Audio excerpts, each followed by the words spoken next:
สบายดีเพื่อนสมาชิกทุกคนอยู่ในคลิปนี้มาอัปเดตAirdrop ที่พวกเราเคลมฟรีจากตัวของ Green Network หรือว่า GRC นะตอนนี้เขาจะมีการลิสต์เข้า Pancake Swap ตอนเดือน10นะ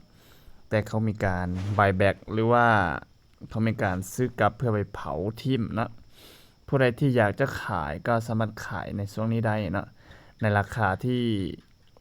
ค่อนข้างถูกแต่ก็โบในใจว่าทางระบบออกมาหากว่าลิสต์เข้าในแผ่นเค้กสำหรับราคาจะเท่าไหร่นะแต่ว่าตอนนี้เขารับซื้ออยู่ที่ทั้งหมดเพียงแต่100ล้านนะ100ล้าน GRC นะเขาจะซื้อในราคา 0.0025 ต่อ1 GRC นะผู้ใดอยากจะขายก็สามารถขายได้เนอนะผู้ใดที่เคลมไปแล้วก็จะเห็นเงินอยู่ในกระเป๋าประมาณนี้นะของข้าพเจ้ามีอยู่ที่ 11,915 GRC แต่ข้าพเจ้าบ่ต้องการที่จะขายนะคิดว่าจะหล่อนะเพราะว่าระบบแจ้งว่านี่เนี่ยวันที่1เดือน10ปี2024เนี่ยทางระบบเขาจะมีการลิสต์เข้าแพนเค้กสำหรับให้แต่ละคนสามารถไปเทรดซื้อขายได้นะข้าพเจ้าจะรอถึงตอนนั้นว่าจะมีโอกาสที่นำไปขายอยู่ในแพนเค้กสำหรับ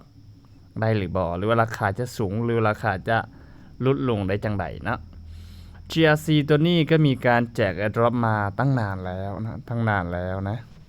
ถือว่า 2-3 เดือนก่อนนะ 2-3 เดือนก่อนมีการแจก Airdrop ผู้ใดที่ติดตามข้าพเจ้ามาก่อนก็สามารถกดเคลมฟรีได้แล้วตอนนี้อยากเจ้ามาขายก็เอามาขายกันได้นะสำหรับผู้ใดที่เคยฝากมาก่อนหรือว่า staking มาก่อนนะก็อย่าลืมมาเช็คว่าแต่ละคนได้จำนวนเหรียญที่กำไรเท่าไหร่นะ staking เขาเจ้าก็ได้แนะนำไปแล้วนะแนะนำไปแล้วอยู่ในคลิปก่อนๆตั้งแต่ 2-3 เดือนก่อนนะว่าพวกเขามีการ staking ได้จังไดนะตอนนี้ข้าพเจ้า staking อยู่ที่ 8,000 นะข้าพเจ้า staking 8,000 ตอนนี้ก็ได้อยู่ที่ 6,000 นะอยู่ที่ 6,000 ปลายนะ 6,000 ปลายแต่ก็ยังบ่ทันถอนนะ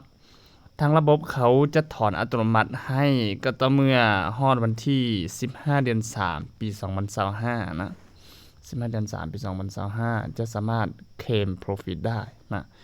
หรือผู้ใดที่จะเคลมตอนนี้ก็สามารถเคลมได้นะเคลมได้ออกไปแต่ต้องเสียค่าธรรมเนียมนะฉะนั้นการเสียค่าธรรมเนียมข้าพเจ้าคิดว่าให้เสียแต่ครั้งเดียวก็พอนะรอจนกว่าจะจบแล้วค่อยเคลมทีเดียวก็พอนะข้าพเจ้าฝากที่นี่คือ 200% นะ 200% ต่อปีนะ 200% ต่อปีข้าพเจ้าฝากตั้งแต่วันที่15เดือน3ปี2024ตอนนี้ก็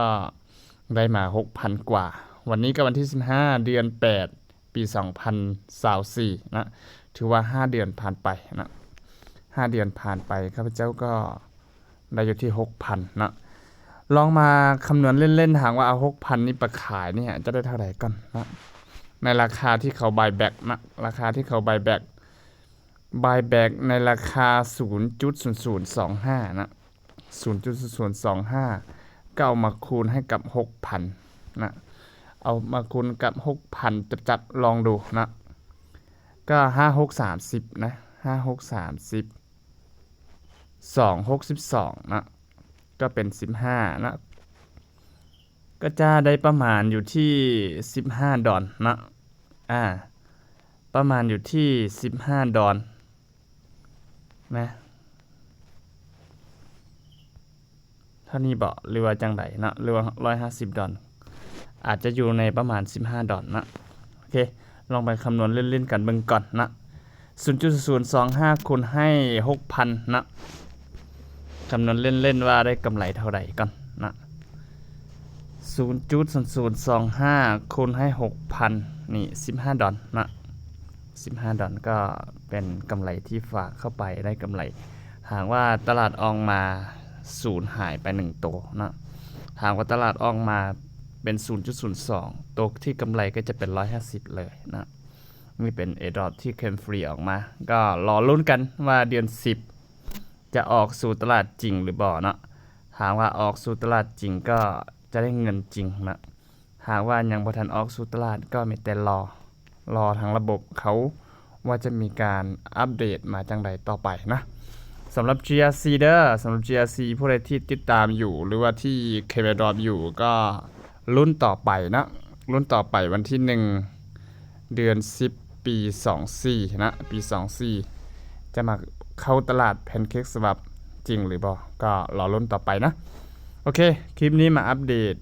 สั้นๆเกี่ยวกับ GRC ให้แต่ละคนเพราะว่าบางคนอาจจะลืมไปแล้วบางคนก็บ่ลืมก็มีนะฉะนั้นอัปเดตให้ทุกคนเพื่อจะได้รับทราบกันว่าเมื่อไหร่ที่พวกเราสามารถขายออกได้เนาะคือตอนนี้เนี่ยผู้ใดที่อยากจะขายก็สามารถขายตอนนี้ได้แล้วเด้อเนาะเข้ามาที่ Buyback ก็จะเห็นว่าเขาซื้อนะเขามีการรับซื้อนะนี้ Connect Wallet ให้มันเรียบร้อยก่อนนะ Connect Wallet เรียบร้อยแล้วก็ใส่จำนวนที่ต้องการที่จะขายนะ